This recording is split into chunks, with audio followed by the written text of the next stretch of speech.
Big boss 18 से पहले happy new year to all of you.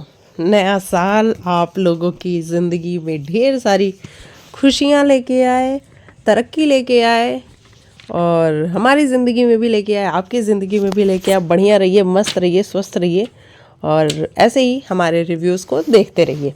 चलिए अब हम बात करते हैं बिग बॉस 18 आज के एपिसोड की। भाई आज का जो एपिसोड था ना, मैं ये कहूँगी कि बढ़िया एपिसोड था। आज कुछ नैरेटिव बने घर के अंदर और उस नैरेटिव को कहीं ना कहीं बिग बॉस ने खुद ही बनाया है और बहुत क्लियर दिख रहा था कि बिग बॉस खुद ही साइड लाइन तो कर रहे हैं। भाई एक बंदा है जो क्लियरली साइड लाइन होता हुआ नज़र आ रहा है और ये बहुत मैं ये कहूँगी कि हार्ट ब्रेकिंग था देखना, जिस तरीके से विवियन के साथ चीज़ें आज हुई हैं, जिस तरीके से अविनाश ने उसके साथ किया। भाई अविनाश मानना पड़ेगा, मतलब तुम्हारे जैसा अगर दोस्त है ना तो भगवान किसी को तुम्हारे जैसा दोस्त ना दे। दुश्मन चलेगा ठीक है, कम से कम पता तो होगा कि वो मेरा दुश्मन है, उससे दूर रहना है, लेकिन तुम्हारे जैसा दोस्त, भाई मुझे बहुत बुरा फील हुआ आज विवियन डिसेना के लिए। लेकिन शायद विवियन वो इंसान है जो एक साइड जब वो चुन लेता है तो बस चुन लेता है, उसके बाद उसको कुछ समझ में नहीं आता है। और विवियन को वाकई में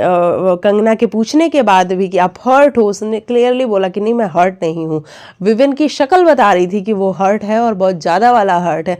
अरे अविनाश, तुम अगर कह ही देते कि विवियन जीतने के लायक है तो क्या हो जाता, क्या बिगड़ जाता, तुमको इतना ऑनेस्ट कैसे बनना था। लेकिन तुमको तो ऐसा लग रहा है कि राइवलरी जो चल रही है वो मेरे और करण के बीच में चल रही है। कैसी राइवलरी चल रही है भाई? जब से तुमने ये सुना कि करणवीर मेहरा शो चल रहा है तब से तुमको ये समझ में आया कि ओ भाई अब तो विवियन को साइड लाइन करना पड़ेगा और करण के साथ पंगे लेने पड़ेंगे। तब से तुम करण से बना के भी रख रहे हो, उससे झगड़े भी नहीं कर रहे हो, लड़ाई भी नहीं कर रहे हो। तो कौन सी राइवलरी चल रही है तुम्हारी और करण की?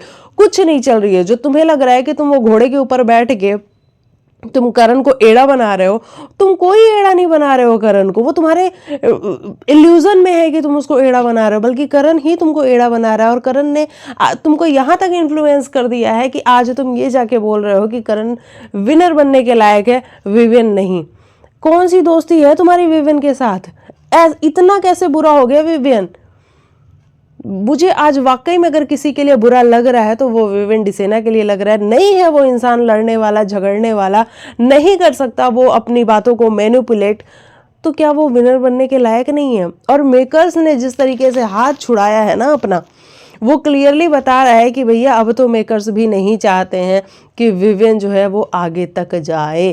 क्योंकि मेकर्स आज जो चीज़ें लिख के आई थी वो दी किसने थी? मेकर्स ने ही तो दी थी ना, कोई और तो दिया नहीं था।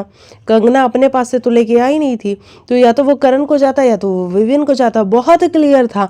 और अभी जो है करण के पक्ष में ज़्यादा लोग हैं। अगर आप देखने जाओगे तो चाहत भी कहीं ना कहीं करण की ही साइड लेती है, कशिश जो है वो भी आजकल करण की ही साइड ले रही है, शिल्पा, श्रुतिका, चुम ये सब करण की ही साइड है, रजत भी कहीं ना कहीं करण की साइड कभी कभी ले लेता है। कभी कभी अगर ईशा है तो स्पेशली वो उधर जाता है, अदरवाइज वो करण की साइड ले लेता है।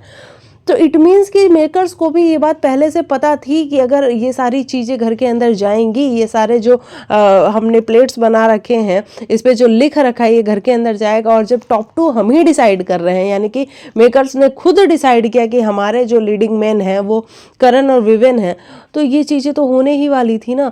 तो ये तो पूरा का पूरा प्लान था, वो एक नैरेटिव था कि विवियन को किस तरीके से कॉर्नर किया जाए, साइड किया जाए, उसको ये बताया जाए कि भैया तुम विनर नहीं बन सकते हो और तुम घर के अंदर कुछ भी नहीं कर रहे हो, है ना।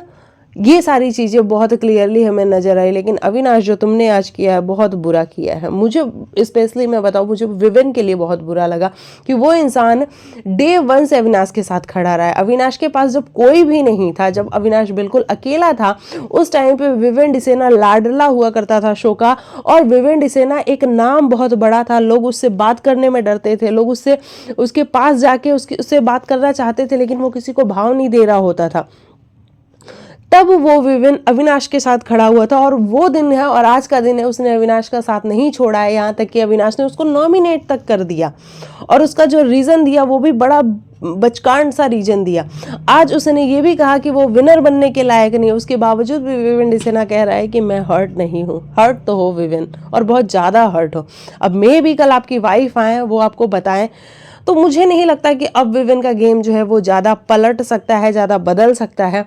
लेकिन हाँ, अगर वो कुछ आके बता के जाती हैं तो एटलीस्ट क्लैरिटी तो मिलेगी विवेन को कि एक्चुअली हो क्या रहा है घर के अंदर। तो ये रहा विवेन वाला पॉइंट। उससे पहले हम बात करते हैं घर के अंदर इमरजेंसी वार्ड टास्क कराया गया, जहाँ पे कंगना रनौत घर के अंदर आई थी। मुझे ऐसा लगा ना, कंगना स्टार्टिंग में जब वो एंटर हुई हैं तो इतना रूड क्यों थी भाई, वो खुद को ही बिग बॉस समझ बैठी थी क्या ये? मतलब नॉर्मली भी वो आ सकती थी घर के अंदर और इमरजेंसी की बात वो कर सकती थी अपने तरीके से, लेकिन मुझे स्टार्टिंग में थोड़ी रूड लगी कंगना। मुझे एक्सपेक्टेड नहीं था कि इतना रूड बिहेवियर हो सकता है। मतलब ठीक है ना यार, ये लोग भी कंटेस्टेंट है, ये लोग भी आपके साथ हंसी मजाक करना चाहते हैं। तो ये सारी चीज़ें हुई। उसके बाद से मैंने कंगना वाली बात कैसे शुरू कर दी, मैंने इमरजेंसी वाली टास्क की बात की। हाँ, घर के अंदर टास्क हुआ जहाँ पे रजत दलाल की जो बियर्ड है उसको ट्रिम कर दिया करण ने। अब इसमें किसकी गलती थी? क्या करण की गलती थी या फिर रजत की गलती थी? देखो, रजत का ये था कि अगर तुम कर सकते हो तो कर लो, तुम कर पाओगे तो कर लो, तुम करके दिखा दो, तुम मेरे बियर्ड को हाथ लगा के दिखा दो। एक बात बताओ रजत, अगर तुम वहीं ये कह देते कि भाई रहने दे यार, बियर्ड को मत टच कर, वो उस पे तैयार थे, करण अविनाश दोनों तैयार थे कि हम तो छुएंगे भी नहीं। करण का तो बहुत क्लियर था कि तू रिक्वेस्ट कर रहा है या फिर ऐसे अग्रेशन में बोल रहा है। तो करण ये भी पूछ रहा था, रिक्वेस्ट नहीं करते लेकिन नॉर्मली भी कह सकते थे कि भाई बियर्ड को हाथ नहीं, ध्यान दो, क्योंकि वो लड़के भी बियर्ड रखते हैं, तुमको पता है कि बियर्ड की क्या इंपॉर्टेंस है। लेकिन रजत का जो एटीट्यूड था ना उस टाइम पे, वो कुछ अलग ही था, और उस ही एटीट्यूड की वजह से ही प्रॉब्लम क्रिएट हुई है। ये जो मिस हुआ है वो उसी की वजह से हुआ है। और उसके बाद जो रजत का रिएक्शन आया है वो सब हमें देखने को मिला। जबकि मुझे ऐसा लगता है कि रजत वहाँ पे थोड़ा सा आराम से भी बात कर सकता था, जो कि वो हमेशा कर लेता है, अक्सर वो आराम से बात कर लेता है। तो जब आप आराम से बात कर सकते हो तो फिर ये एटीट्यूड क्यों? आप सामने से इनवाइट कर रहे थे, इट मीन्स। और जो बियर ट्रिम हो गए उसके बाद जब करण जाता है, और करण के जाने के बाद करण भाई, आप उसको गंजा करना चाहते थे, लिटरली आप उसको गंजा करना चाहते थे, तो ऐसा तो पॉसिबल नहीं है ना। मतलब आपकी छोटी सी थोड़ी सी बियर्ड हटने पे आप उसको गंजा कर दोगे, ये तो हो ही नहीं सकता ना। वो नहीं करवाएगा, ऑब्वियस सी बात है। और शायद मेकर्स को भी नहीं करवाना था, क्योंकि तभी मेकर्स ने वो इमरजेंसी लगा दी और सब कुछ बंद हो चुका था। तो मैं करण और रजत वाले मामले में गलत नहीं कहूँगी, लेकिन हाँ ये कहूँगी कि वहाँ पे ईगो क्लैश हुआ ज़रूर है, क्योंकि अगर रजत उसको ईगो में नहीं लेता तो बात वहाँ तक पहुँचती ही नहीं। और बाद में जो करण का एक डायलॉग भी आया था कि तेरे जैसे तो दो अंदर, तो दो आगे दो पीछे और दो वैनिटी के बाहर रखता हूँ, तो वो सारी चीज़ें भी हमें देखने को मिली। मुझे नहीं लगता कि करण वो सारी चीज़ों को मीन भी कर रहा था, लेकिन हाँ उसने बोला तो था ये बात, है ना। उसके बाद से घर के अंदर एस्ट्रोलॉजर भी आते हैं, और एस्ट्रोलॉजर ने आके बता दिया कि भैया चाणक्य है ये करणवीर मेहरा, ये जिसके साथ बैठेगा उसी को बेच के कब वो कर देगा कुछ पता नहीं है इसका। तो इससे अगर इसके साथ तुम हो तो बड़ा सोच समझ के रहना, ये दिमाग से बहुत शातिर आदमी है। देखो भाई, शातिर तो है, इसमें तो कोई डाउट नहीं है। ये बातों को कैसे मैनिपुलेट करता है ना, मतलब बात कहीं हो रही होगी और उसको लगेगा कि ये बात मेरे ऊपर आ रही है, वो यूं स्विच मार के दूसरी तुम पे एलिगेशन लगाना शुरू कर देगा, तुम्हारी बात उठा के लेके आएगा। तो मैनिपुलेटर तो बहुत बड़ा वाला है करणवीर मेहरा, उसका दिमाग इतना मतलब ऑन द स्पॉट काम करता है, तो इसमें तो कोई दो राय नहीं है। अच्छा, अविनाश मिश्रा को राजा हरिश्चंद्र बता दिया। ओह माय गॉड, ईमानदार राजा हरिश्चंद्र, कहाँ कंपैरिजन कर रहे हो एस्ट्रोलॉजर जी? मतलब ये मुझे थोड़ा ज़्यादा लगा है ना, थोड़ा ज़्यादा लगा है। मतलब ईमानदार, इतना ईमानदार है? अच्छा, नहीं मुझे थोड़ा ज़्यादा लगा। तो कभी एक्सपोज करने की बारी है, जैसे आप लोगों को करते हो, एक बार अविनाश को भी करके देखो मेकर्स, हो सकता है कि हमें भी अच्छा लग जाए, है ना। तो क्योंकि हम काफ़ी बेसब्री से इंतज़ार कर रहे हैं। इतना सीधा साधा बंदा, उसको इतना अच्छा बता देते हो। सलमान सर आते हैं तो अलग वो तारीफ़ों के पुल बांध के जाते हैं, एस्ट्रोलॉजर जी आए उन्होंने ईमानदार ही बता दिया।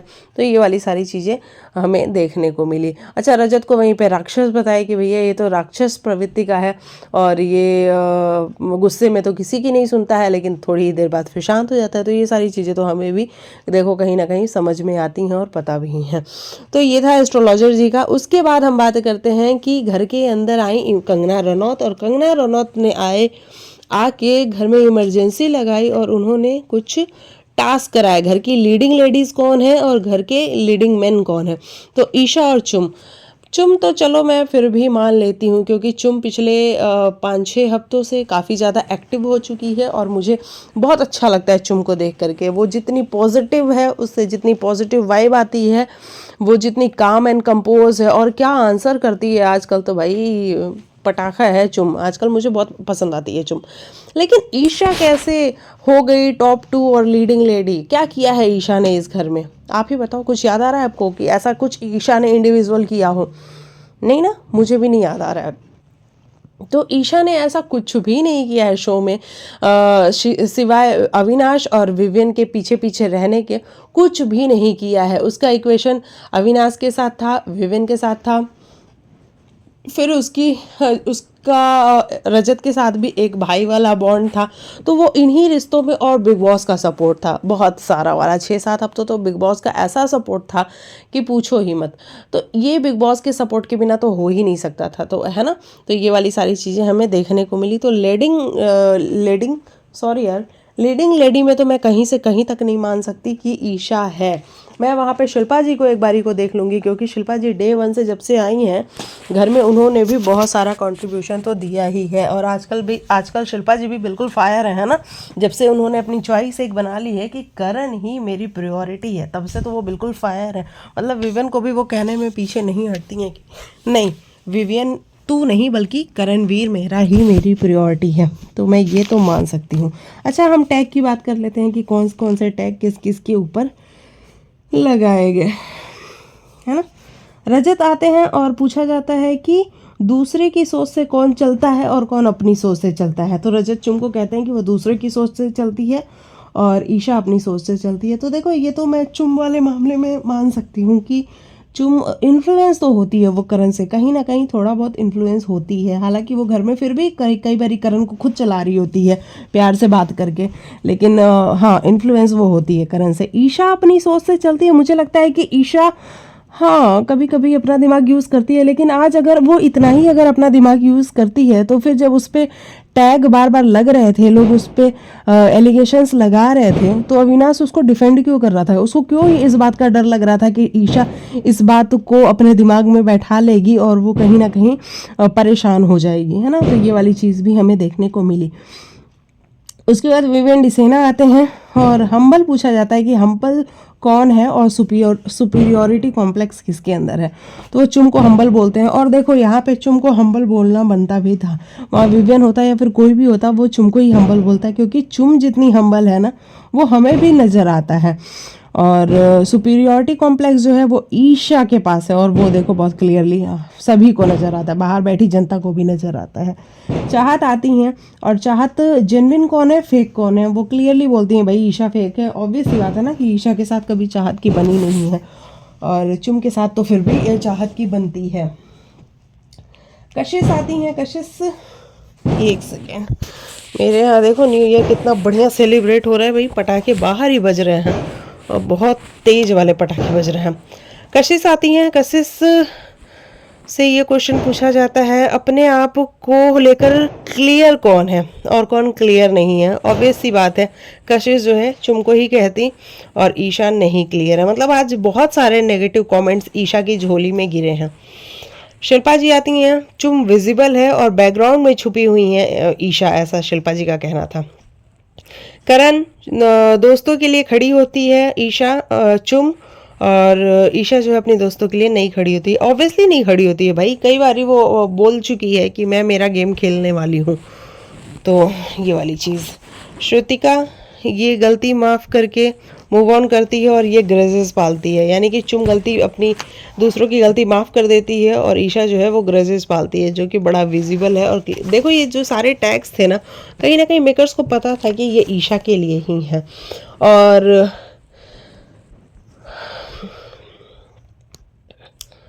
इसके बाद एक सेकेंड में ना जरा एक बार पेज मैंने डबल पेज आई थिंक पलट दिया है। Let me check. अविनाश ये टॉप 5 में रहने के लायक नहीं है, ये लायक है। अच्छा, अविनाश से ये पूछा जाता है कि ये टॉप 5 में रहने के लायक है, तो वो चुम को कहते हैं कि वो लायक नहीं है और ईशा को बोलते हैं कि लायक है।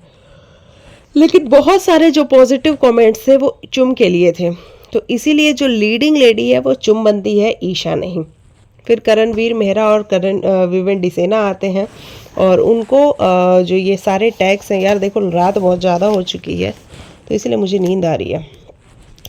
मैनिपुलेटिव कौन है? बहुत क्लियर है भाई, करणवीर मेहरा है जो कि मैनिपुलेट करता है, और विवेन डिसेना जो मैनिपुलेट हो जाता है। ये बात बिल्कुल सही है। कशिश आती हैं वो ये टैग देके जाती हैं।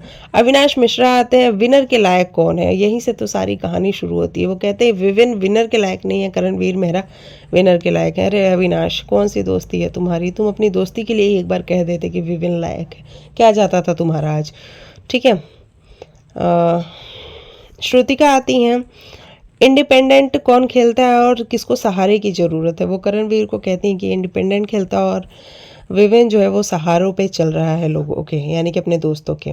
ईशा आती हैं, बाहर की इमेज के भरोसे कौन चल रहा है? करण को वो बोलती हैं, और अपनी गेम पे कौन आगे बढ़ रहा है? विवेन डिसेना को बोलती हैं, जबकि ऑपोजिट है ना, ऑपोजिट है इसके। चुम आती हैं, उनको चैलेंजेस को कन्फ्रंट कौन करता है और कायर कौन है? वो कहती हैं करण कन्फ्रंट करता है और विवेन कायर है। चाहत, विवेन डिसेना दोस्तों के साथ बायस है और फेयर खेलते हैं, करणवीर मेहरा ऐसा बोलती हैं। शिल्पा आती हैं, फैन फॉलोइंग किसकी बढ़ेगी और किसकी घटेगी? वो कहते हैं केवीएम की बढ़ेगी और विवेन की घटेगी। रजत आते हैं, फॉलोअर कौन है और लीडर कौन है? तो वो करण को लीडर बताते हैं और फॉलोअर बताते हैं विवेन डिसेना को। तो इस तरीके से करणवीर मेहरा जो है वो हो जाते हैं लीडिंग मैन, है ना। तो ये वाली सारी चीज़ें हमें देखने को मिली। एक्चुअली मुझे आ रही है बहुत तेज़ वाली नींद, तो मैं ना वीडियो को अब बंद करती हूँ और मैं मिलती हूँ आप लोगों से कल, और कल आगे की बातें करेंगे। तब तक के लिए बाय बाय, टेक केयर, अपना ख्याल रखिए। नया वर्ष आपके जीवन में ढेर सारी खुशियाँ ले आए, समृद्धि ले आए, यश ले आए, वैभव ले आए। आप खुश रहिए, मस्त रहिए। हम मिलते हैं नेक्स्ट वीडियो में, तब तक के लिए बाय बाय, टेक केयर, अपना ख्याल रखिए।